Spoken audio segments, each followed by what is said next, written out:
کہ کوئی نہ کوئی نیکی کا تصور ہر برے سے برا انسان اپنے دل میں رکھتا ہے، تب اپنے آپ کو مطمئن کرتا ہے۔ اگر نہ ہو تو رات کو نیند نہیں آئے گی، آدمی پاگل ہو جائے گا،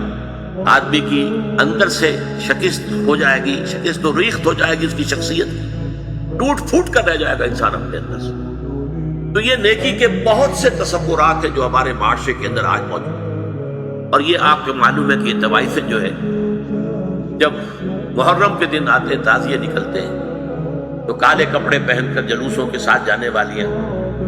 پھر یہ کہ چھبیل لگانے والیاں، اور یہ کہ جو ہمارے ہاں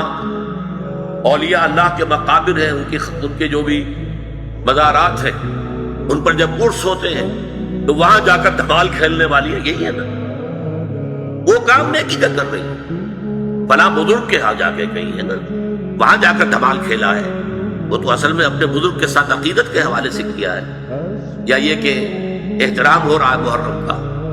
اس طریقے سے واقعہ یہ ہے کہ کوئی نہ کوئی نیکی کا تصور ہر برے سے برا انسان اپنے دل میں رکھتا ہے، تب اپنے آپ کو مطمئن کرتا ہے۔